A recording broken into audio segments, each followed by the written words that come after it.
दिल्ली येथे सुरू असलेल्या मराठी साहित्य संमेलनामध्ये उद्धव ठाकरे यांना 2 मर्सिडीज दिल्यावर 1 पद मिळतं असं खळबळजनक वक्तव्य शिवसेनेच्या नेत्या आणि विधान परिषदेच्या उपसभापती नीलम गोऱ्हे यांनी केलंय। नीलम गोऱ्हे यांच्या या राजकीय वक्तव्याने राजकीय वर्तुळात चांगलीच खळबळ माजली आहे। नवी दिल्ली येथे सुरू असलेल्या अखिल भारतीय मराठी साहित्य संमेलनामधील असे घडलो आम्ही या कार्यक्रमातील मुलाखती वेळी त्यांनी हे वक्तव्य केलंय।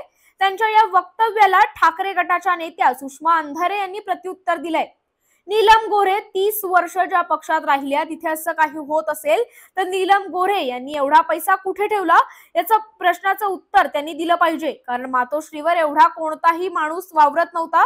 त्या मातोश्रीवर पळीक असायच्या। कुठे कुठे प्रॉपर्टी घेतली, परदेशात किती पैसे गुंतवले याचा जाब द्यायचा म्हणता, पण जाब हा बरोबरीच्या माणसाला द्यायचा असतो। पण चापलूशा बदमाशी करून आणि मर्जी मिळवून पद मिळवणारी लोक असतील तर त्यांना जाब विचारून त्यांची उंची वाढवायची नसते। नीलम गोऱ्हे 4 वेळा आमदार असली काय किंवा विधानसभेवर असली काय, आमच्या नजरेत बदमाश आणि गद्दार असणार आहे असं सुषमा अंधारे यांनी म्हटलंय। नीलम गोऱ्हे, नीलम गोऱ्हे हे नाव उच्चारल्यावर तुम्हाला काय आठवतं? एखादं गाजलेलं पुस्तक, त्यांनी लिहिलेला एखादा वैचारिक ग्रंथ, कादंबरी, कविता संग्रह, ललित लेखन, गेला बाजार एखादा चारोळी संग्रह?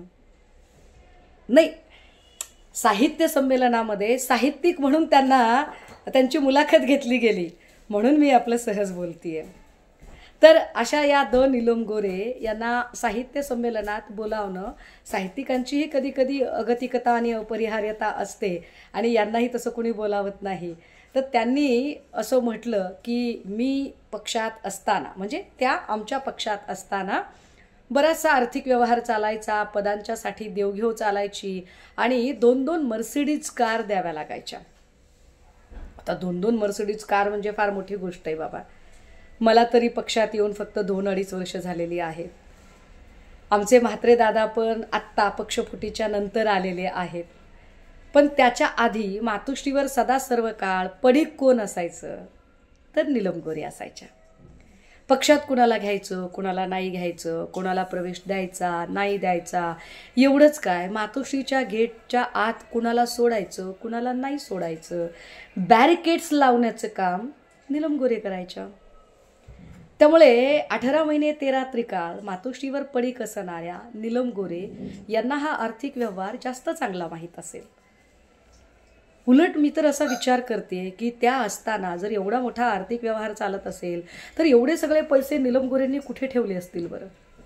म्हणजे त्यांची विदेशात पण काही खाती असतीलच ना, इथेही असतील।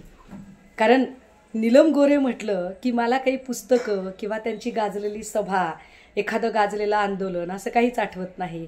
मला नीलम गोऱ्हे म्हटलं की छान छान लफेदार पदराच्या साड्या, हिऱ्या मोत्यांचे नेकलेस, त्याच्यावर मॅचिंग कानातली डुलं, त्याला मॅचिंग असणारीच अत्यंत झोकातली पर्स, हातात हिऱ्या मोत्यांच्या बांगड्या, हा सगळा अवतार मला नीलम गोऱ्हे म्हटल्यावर आठवतो।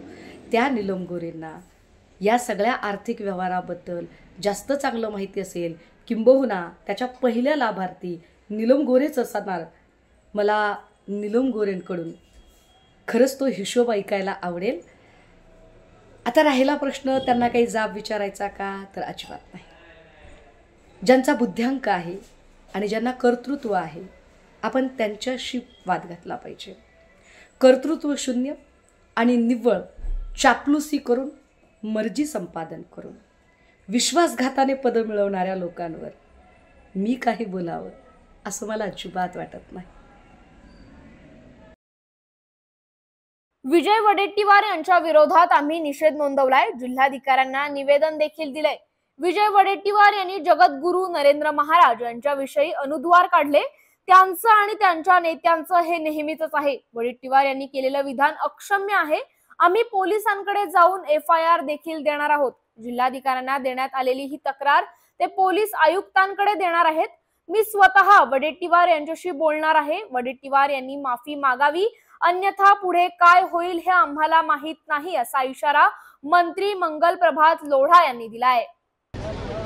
आमचे सर्वांचे आराध्य आणि ज्यांचे लोकांनी सर्व धर्माचा मार्ग शिकवलेला आहे असे आचार्य श्री नरेंद्रजी महाराज यांचे गुरुबद्दल रामानंदजी महाराज बद्दल जे त्याने शब्द काढले ते अतिशय अयोग्य आहे। हे सर्व लोक इथे जमलेले सर्व इथे लोक नाही, पूर्ण महाराष्ट्राने देश विदेशामध्ये पण हा पडसाद उमटलेला आहे। जोपर्यंत विजय वडेट्टीवार माफी मागत नाही तोपर्यंत हे लोक त्याने सोडणार नाही, पण मी पण त्यांच्या बरोबर आहे। विजय वडेट्टीवारने माफी मागावी लागेल। मी आता स्वतः जाऊन यांच्या बरोबर जाऊन विजय वडेट्टीवारने पण भेटणार आहे मुंबईमध्ये आले तर, आणि त्यांना सांगणार आहे की तुम्ही माफी मागा। आता मी जी कलेक्टर ऑफिसमध्ये चालले, कलेक्टर साहेबांकडे निवेदन देणार आहे।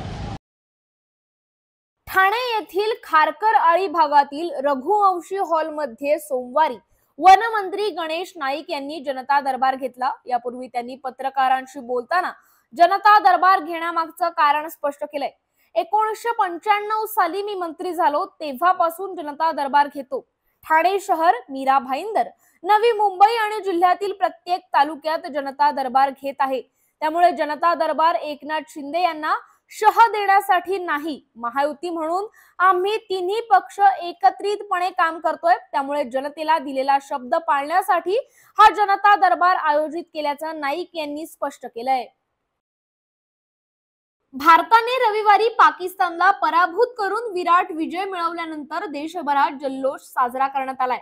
मालवण आडवण येथील काही परप्रांतीय भंगार व्यावसायिकांनी भारत विरोधी घोषणा दिल्याचे पडसाद आज दिवसभरात मालवणात उमटलेत। या घटनेची तात्काळ दखल घेत आमदार निलेश राणे यांनी परप्रांतीय भंगारवाल्यांच्या वस्तीमधील अनधिकृत बांधकाम हटवण्याचं पत्र मालवण नगरपालिका प्रशासनाला दिलंय। यावर नगरपालिका प्रशासनाने या अनधिकृत बांधकामांवर कारवाई करत बुलडोझर फिरवण्यात आलाय। सदरचे बांधकाम जमीनदोस्त केलंय। या प्रसंगी उपस्थितांकडून भारत माता की जयच्या घोषणा दिल्या गेल्यात। कोथरूड मधून एक धक्कादायक प्रकार समोर आलाय। कोथरूड मध्ये मध्यरात्री 8 ते 10 जणांनी एका तरुणाचा खून केलाय। गेल्या आठवड्यातच कोथरूड मध्ये भर दिवसा थरार घडला होता। पुण्यात टोळक्याकडून मध्यरात्री तलवारीने वार करत तरुणाची निर्घृण हत्या करण्यात आली आहे। तलवार, सत्तूर आणि कोयत्याने सपासप वार करत जीव घेतला गेलाय। पूर्व वैमनस्यातून 8 ते 10 जणांनी तरुणावर हल्ला केला, त्याच्याच मध्ये त्याचा मृत्यू झालाय। गौरव अविनाश थोरात असं खून झालेल्या तरुणाचं नाव आहे।